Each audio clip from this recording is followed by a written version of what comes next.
কিছু মিষ্টি মিষ্টি প্রেমের কথা শুনবো তোমার মানুষটির মুখ থেকে। চলো দেখে নিচ্ছি কিছু মিষ্টি মিষ্টি প্রেমের কথা। কালেকটিভ রিডিং রেজোনেট করতেও পারে নাও পারে, ওপেন মাইন্ড হয়ে দেখবে। This is not your personal reading, okay? This is not your personal reading. Again I am saying lovers with death, এবং বটমে no, one more card, sorry, one more card, angel. Ace of Pentacles with Hierophant. Wow, great.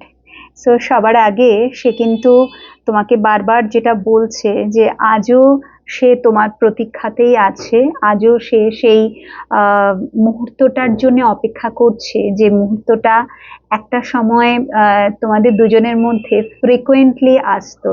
মানে এই যে কাছে আসা, ভালোবাসার আদান প্রদান, ঠিক আছে, একে অপরের সাথে শুধু মিষ্টি সেই প্রেমের কথাগুলো বলা, যেটা শুনতে তোমার ভীষণ মানে অদ্ভুত মনে হতো না, যে মানে ভেতর থেকে একটা তৃপ্তি, ঠিক আছে, মানে মনে হচ্ছে যেন ও এই কথাগুলোই আমাকে বারে বারে বলুক, ঠিক আছে। তুমি যেন শোনার জন্য তোমার দুটো কান সারাদিন অপেক্ষা করে থাকতো, যে কখন তার কল আসবে, কখন মেসেজেস আসবে, সেম তারও, ঠিক আছে, কখন তুমি তার সাথে কথা বলবে, কখন সে তোমার ভয়েসেস শুনতে পাবে। তো এই যে দুজনের মধ্যে একটা ইকুয়াল গিভ অ্যান্ড টেক, যেটা নাকি আজকের দিনে ভীষণ অভাব, সেই যে ভালোবাসার আদান প্রদান, সেই যে মুহূর্তগুলো, যেটা নাকি আজকের দিনে ভীষণই বড্ড অভাব দেখা যাচ্ছে।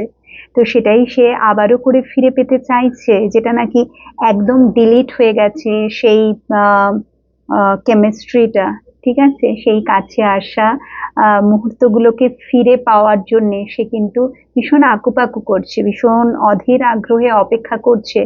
আবারও যদি ভগবান বা গড, এঞ্জেল যদি সেই সুযোগটা দেন, ইউনিভার্স যদি সেই সুযোগ দেন আবার, তাহলে ডেফিনেটলি সে তোমার জীবনে ফিরে আসবে, যেটা সে ভীষণ মন থেকে বিশ্বাস করে।